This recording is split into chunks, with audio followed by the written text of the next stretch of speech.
Hey, it's Doug with an opportunity to catch up with number one New York Times bestselling author and the writer of life-changing fiction, 25 million copies of her award-winning books in print. And we're going to talk about a book and a movie with Karen Kingsbury. Karen, thanks for making time. Hey, Doug, it is so good to be back with you. I love it. Always enjoy connecting. Well, this book that we're talking about that's just coming out is called Just Once, a World War II love story. What was the inspiration to visit that time period? Well, okay, so fun. A fun short story is that Ervil Holland was actually one of the characters in the Baxter family, but she was a minor character. She was an Alzheimer's patient at Sunset Hills Adult Care Home where Ashley Baxter worked. But I loved her. Like she was kind of the grandmother I never had, and I never did have a grandmother. Both of them had passed when I was born. And so I became like attached to Ervil. And when she died, I had to put my laptop down and just have a good cry over losing Ervil. And my husband came bounding into the room right at that moment. And he's like, honey, what is it? What's wrong? What's wrong? And I said, oh my goodness, Ervil died, and he's like, oh no, Ervil, do we know her from school or from church? I said, honey, she's one of my characters.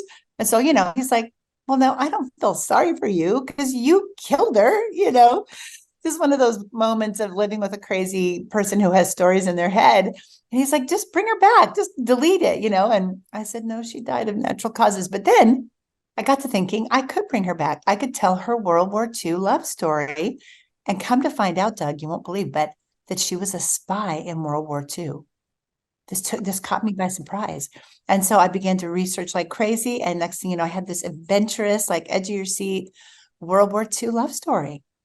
Wow, that's incredible. What were some things that you learned that you didn't know about that time period? Was there anything surprising in there? I mean, I had to make sure the details matched up. That was really important to me. And I just got the best review from the Historical Society of Historical Fiction. They said it was spot on. And that's like all I wanted was that, stamp of approval. If it said this story was rooted in the what was realistic for World War II. So I think it was knowing more of the details and how they connected was really fascinating. But the part I think that hit me the most was the persecution of the Jewish people. And of course I knew about the Holocaust, you know these things, but when you actually get into it and you start to see these families in their little suits, the little children with bow ties and pressed dresses, they don't know where they're going. And it's just tragic. Like I had to work that into the story. That was not in my outline, but I created a friend for Ervil who was Jewish and who had family members who were going through this. And it became very personal. As it was becoming very personal to me, it was becoming very personal to Ervil. And of course, in God's timing, this book should have come out last year, but it's coming out this year when this is the conversation in the main, the persecution of the Jewish people and how that's predicted in scripture and how we need to pray for them and fight for them. Yeah. And also, I guess, timing as well with the anniversary of Pearl Harbor. Absolutely. Right. Exactly. So it's kind of, that's when, of course, Ervil and her friends get involved when Pearl Harbor hits and she's terrified. Everything about the war, whenever they start talking war, she's like, I have to go to the bathroom. And she's like, has panic attacks. She stands there shaking by the bathroom mirror and, she can't even breathe. And it becomes scripture for her that becomes her weapon. She finds peace. She's able to stop these panic attacks, sign up. Well, they find her. She's brilliant. She's a brilliant mathematician. She's a math teacher.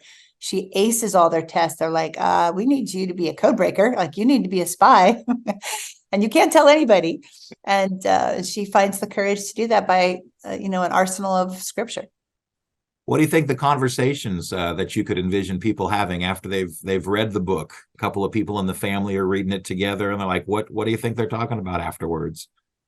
I think there's that shock that really thousands of women were spies in World War II, and like I didn't know that. Like that's a really fascinating thing to talk about. What it would have been like. She played the role of a nurse on a ship.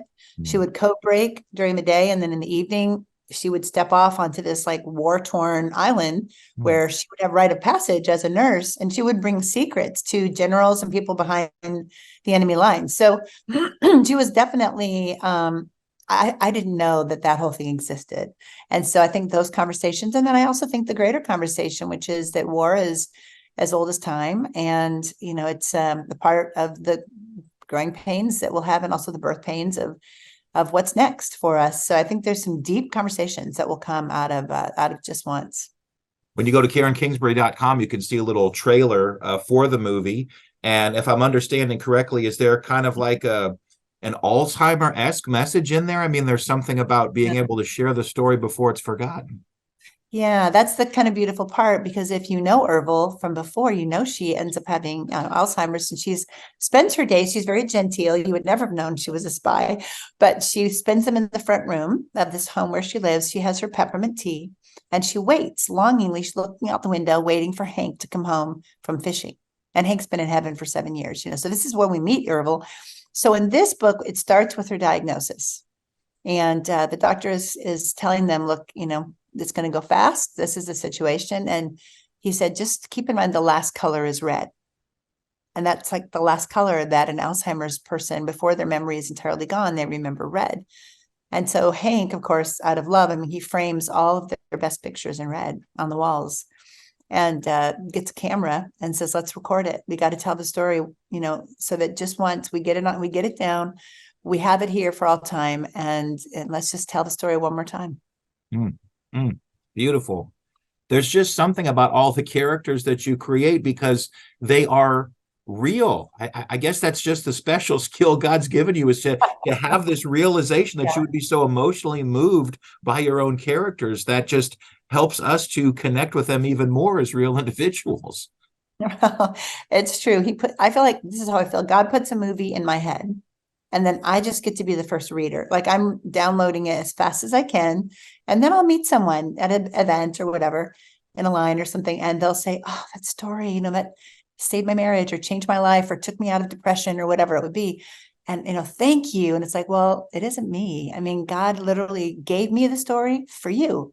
Like, I didn't know what you needed, but he did. And so, I just get to join the readers, and I know it's a little crazy. And my husband kind of rolls his eyes. He'll just smile at me and nod, like, it's fine. Here's a box of tissue, as I'm crying and writing. But I never feel like I made it up. Well, speaking of downloading a movie, we also want to talk about the movie, the book made into a movie, Someone Like You, and your own production company. Yeah, this was so crazy. So last year, late spring of 22, my husband and I were talking, and we feel very blessed that so many movies and TV series, been made on the books. And, lately it was A Thousand Tomorrows, with on Pureflix. And I'm just so thankful, but also it never was quite the story that was in my heart. And I think, you kind of reach this point that we have a couple grandkids, and it's like, well, do I want to be 20, 30 years down the road? And do I want to say I never tried? And it was like, I can't be that person.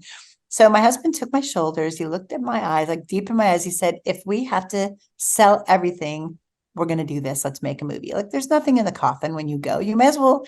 We had built up some savings. We're like, let's do it. So we prayed, and we asked for God's wisdom and favor, and we opened Karen Kingsbury Productions. We chose kind of in a group conversation with the family that Someone Like You was the right one to start with. Filmed it in the fall. Tyler, our oldest son, he was the director. He studied that in school. He'd done some, minor projects comparatively, but this is his directorial debut.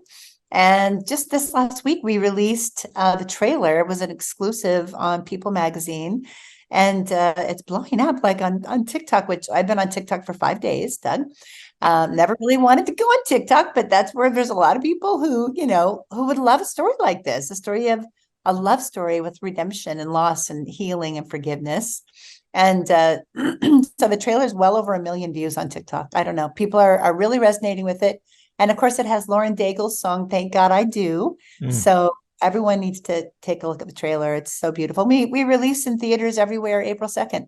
That is incredible. That is incredible. And I'm assuming other things planned down the road, film-wise?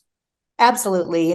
We greatest challenge of my life, honestly. We've done a lot of fun things like, adopting and writing books and all the things, but this was a major challenge, and it was only possible with the Lord. Like, without his wisdom and favor, we could never have done it.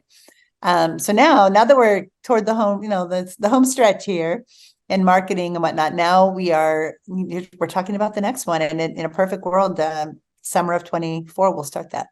That is awesome. That is awesome. Well, certainly want to be respectful of the time. Is there anything else that we want to cover before we wrap up? I mean, I just think it's the bigger things get, the more I just feel the pleasure of God in it. That I just think at the end of the day, we're just here. Life is so short. Earth is just a short time. And it's really praying for divine appointments. Like when we were on set, I thought, what if the Lord literally, this goes through your mind, like, you're spending literally all your savings. Like, what if the Lord returns mid-shoot? Was it Mm, worth it? Like, was it a good thing? Did we do the right thing? And we made the set a ministry, a mission field. And so Tyler prayed before every start of each day. And when they were in pre-production, which was at our house, we fed them well and had a little devotion each day. And I thought, if it's just for these 50 people, mm. then it has to be worth it. I have to love them and show them the best I can who Jesus is for these 25 days. And now that we're past it, we get to show the world the movie. But I think it's just, the older I get, the more I'm so confidently sure that it's everything. God is everything. It's everything, and it just means more every day.